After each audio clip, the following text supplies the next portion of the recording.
Let's talk about factoring difference of squares. Difference of squares is a type of factoring method that follows a pattern. So when you have two perfect squares that are subtracted, you factor them into the sum and the difference of their square roots. So given a squared minus b squared, we say our factors would be a plus b and a minus b. We'll talk more on some examples where that'll make more sense. Perfect square integers are things like 1. 1 squared is 1, 2 squared gives us 4, 3 squared is 9, and so on. So here's a nice list of numbers that you could write down to recognize if you see them in a problem.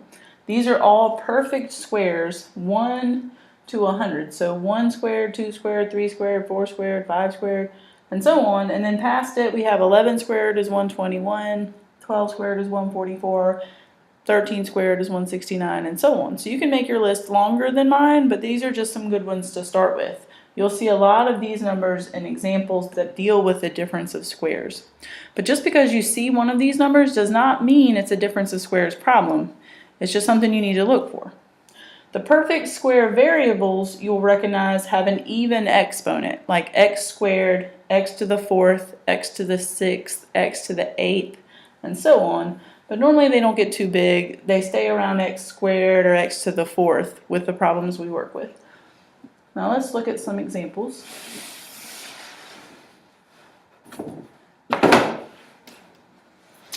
So for example 1, we're given x squared minus 4. Both are perfect squares and they're being subtracted. So this is a nice simple example to start with. So we would use the pattern and say we need to factor this into the sum and the difference of their square roots. So we always need plus and minus.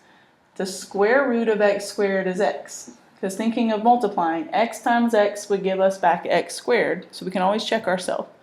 4 comes from 2 times 2, and so then we could think about if I were to multiply this back together again, I would get what I started with, because my outside term would be negative 2x, and the inside term would be positive 2x, and those cancel each other out. So the first term would give me back x squared, my last term will give me back negative 4. So that's why the plus and minus are very important. It's also important that you have a difference of squares, not a sum of squares. Let's look at example 2. Y squared minus 16 would factor into y plus 4 and y minus 4. Y times y is where I would get y squared from, and y is the square root of y squared. 4 is the square root of 16, so 4 times negative 4 would give me back negative 16. Now we have example 3, m to the 4th minus 49.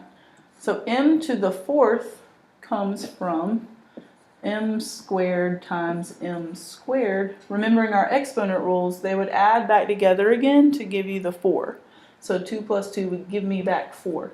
49 comes from 7 squared, so I need plus 7 and minus 7. You always want to check and make sure that your factors can't be factored again, because sometimes we have factors that are a difference of squares in themselves, and you need to keep going and factor those again. But this one does not, since 7 can't be broken down. Example 4 is 4x squared minus 1. So we could factor that one into 2x plus 1, 2x minus 1. Because again, 2x is the square root of 4x squared, 1 is the square root of 1, and we have a positive and a negative factor. For number 5, we have 4y squared minus 81. So check to make sure each part of our polynomial is a perfect square. 4 is a perfect square. Y squared has an even exponent, so it's a perfect square. And 81 comes from 9 squared, so that's a perfect square. So we make sure each part would fit with the difference of squares and make sure it's a difference. So then we could set up our factors.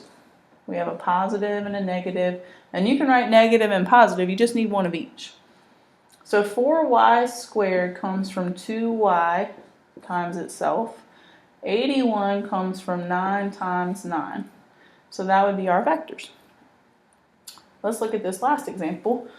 So we have 5x squared minus 80. Now, 5 is not a perfect square. So then we can think of other types of factoring. You don't want to just say that this one is unfactorable. You want to think of any type of factoring possible before you call this one prime. So could we take out a greatest common factor? They both would divide by 5. So if we can take out a 5, then it's factorable. So it at least has a greatest common factor.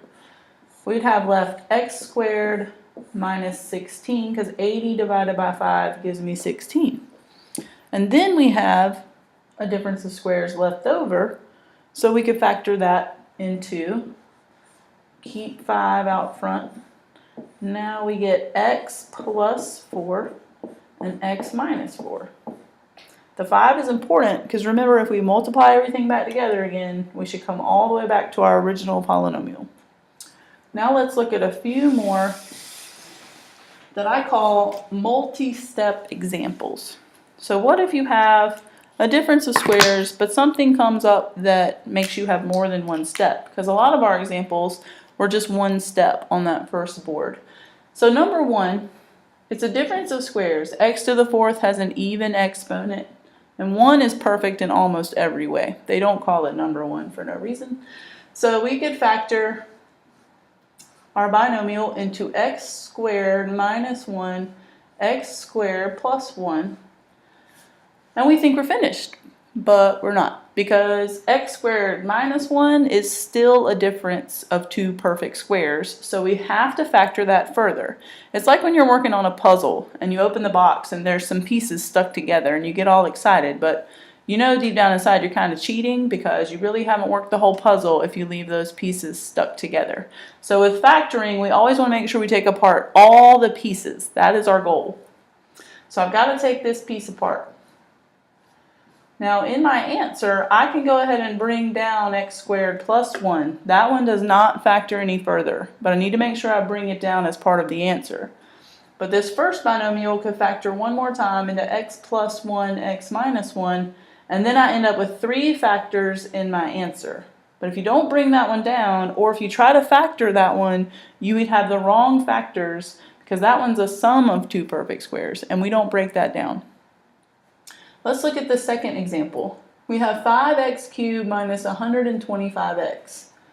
Now 5 is tricky because we use it a lot, so we're really familiar with 5, but it's not a perfect square. So we look to see if maybe we could take out a greatest common factor. So let's see what they have in common. I see that they have 5x in common. So if we take that out, we'll be left with x squared minus 25. So this one would factor with the greatest common factor. But we have to go another step. If you don't go another step, then you have not completely factored your polynomial. So we need to factor the difference of squares that's left over, because x squared minus 25 is a difference of two perfect squares. So we've got to break it down into x plus 5 and x minus 5. And then again, if we were to multiply all of this back together again, we would get back what we started with. Now let's look at number 3. We have 9x squared plus 4. Now I show you this one on purpose because 9 is a perfect square, x squared is a perfect square, and 4 is a perfect square. So some of you might be wondering, why does it not work if it's a sum of squares instead of a difference? So let's give it a shot. If we were to say that this breaks down into 3x plus 2 and 3x minus 2 like we have our other examples, let's check our answer and see, why does that not work? So I'm going to use one of y'all's favorite methods. It's a box method. So if we were to FOIL 3x plus 2 times 3x minus 2, let's see what happens. 3x times 3x gives us 9x squared. 3x times 2 would be 6x. 3x times negative 2 is negative 6x. And negative 2 times 2 would be negative 4. So these two in the middle are like terms. They are going to cancel out because negative 6x plus 6x would just add up to be 0. So our final answer would be 9x squared minus 4. But our original polynomial was 9x squared plus 4. So that's not giving us back what we started with. That is a problem. So we've rewritten this and it's not equivalent to what we started with. So what if we change our signs and see if we can get this to work out? What if this is a positive 2? What would that change? So then that would change these signs because it affects this bottom row. We have 2 times 3x is positive 6x. 2 times 2 is positive 4. Well, now we end up with 9x squared plus 12x plus 4. We no longer have 9x squared minus 4, and that is still not what we started with. So what if we have 2 negative signs, because that would be our only other option here. Let's see. That would make it negative 6x and negative 6x here, and still would be positive 4. So all that would help us do is make this a negative 12x. It just doesn't give us back what we started with. So if all you have is a sum of 2 perfect squares, and you can't take anything out, there's no greatest common factor, then we call this one prime, because it is not factorable.